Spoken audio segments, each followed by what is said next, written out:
right, we're going to get ready to do journal today.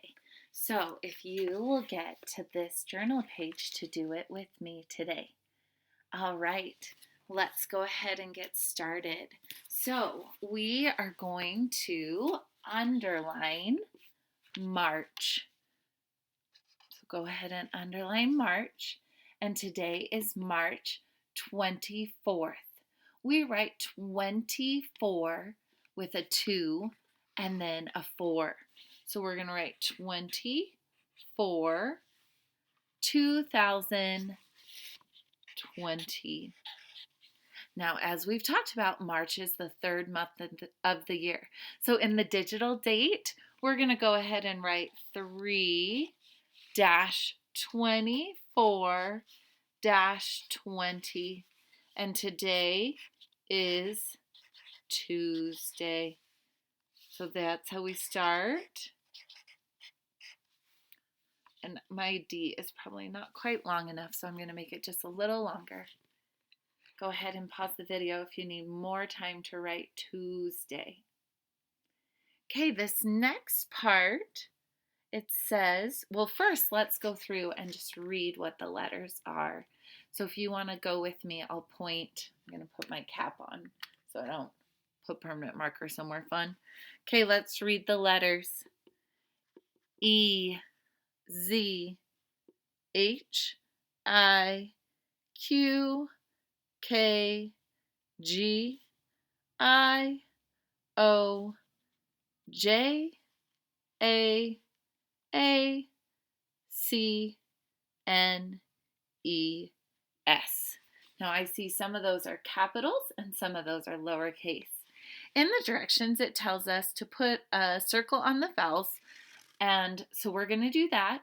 And then it tells us to put an X on the consonants, but we're not going to do that because I like the consonants to still be able to show.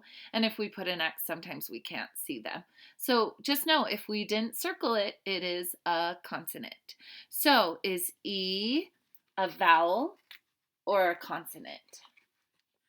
E is a vowel, so we're going to circle it. What about H? Circle it or no? We're not. What about I? I is a vowel. Q? Nope. Z. Consonant. K. G. I. I is a vowel, so we're going to circle it. O. Another vowel. J. Nope, it's a consonant. A. It is a vowel. The other A. If one A is, the other one is too. C. C is a consonant. N. N is a consonant as well. E. E is a vowel, so we're going to circle it. And S. S is a consonant, so we're just going to leave it blank. They want us to write the word that matches the picture right here. So it is I'm just trying to check myself here if there's any. We're going to say it is some glue. Somebody else wants to tell me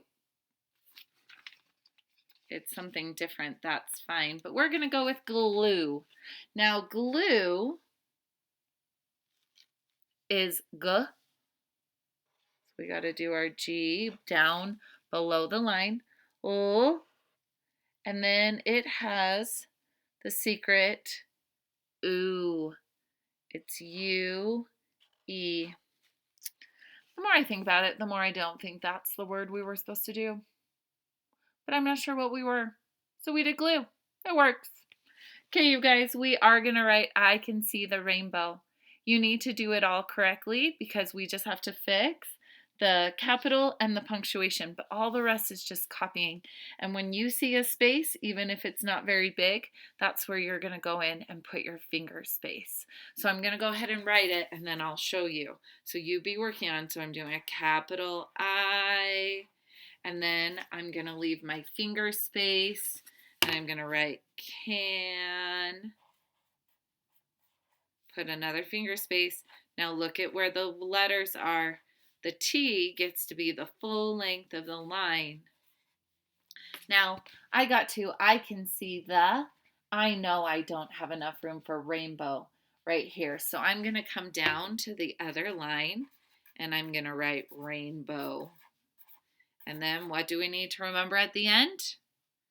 Our punctuation. So go ahead and write, I can see the rainbow. Notice that can and see are completely below the dotted line. Try to have yours sit on the lines the way that mine does. Okay, when you've got that done, go ahead and start writing your 20s with a finger space. Now we want to make sure that we give the space or else it might start to look like we wrote 02. So go ahead and do your 20s. And then let's do our mystery number. Our mystery number has 10 ones, a 10, or 10 ones, a 10, and 6 more ones. What number is a 10 with 6 more ones? Go ahead and circle it on your paper. Did you circle 16? Because it has a 10 and 6 more ones. We're going to do the domino math. Let's do the 6 dots. So do 6 dots. Look where I did them. Do them on the sides. Did I do them really big? And we're going to do 2 dots on this side. So we have 6 and 2. So down here on the line, we're going to match. The first box has how many dots? 6. So we're going to write a 6. And then we have 2 more dots. And so we can put a 2 right there. Now you have a couple of ways you could add this. You could count all the dots that we see up here. You could use your fingers. But I'm going to count on. Remember, that's where I put a number in my head. And then I keep going. So I'm going to put this big number 6 in my head, and I'm just going to count on it. What comes after 6? 7. So I'm going to go 7, 8, and I'm going to write 8 in the answer. 6 plus 2 equals 8.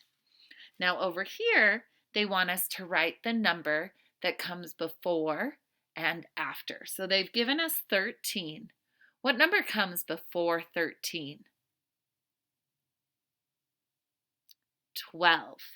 So we're going to write 12. So 1 and then a 2. What number comes after 13?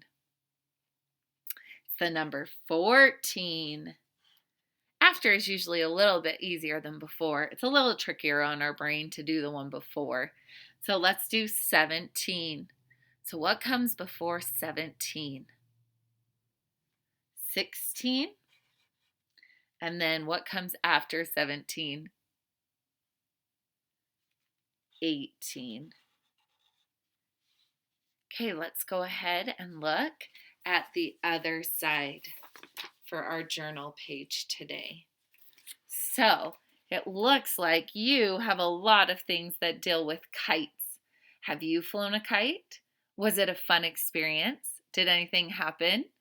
So you could tell a story about when you flew a kite, or maybe you want to imagine a story of what happens. Remember, I don't know if we've read it yet, the story about the kite that the people blow away. I think that's still coming up, so you can look forward to that coming. So we have, this is the tail of the kite, the part where it's got those kind of ribbons on the string. You've got fly, wind, run, and the string. So go ahead and write your sentence about a kite. Draw your picture. Remember the things that this box tells you. Your capital, your spaces, sounding out the word, your punctuation, and drawing your picture. And then go ahead and send me a picture of your kite story.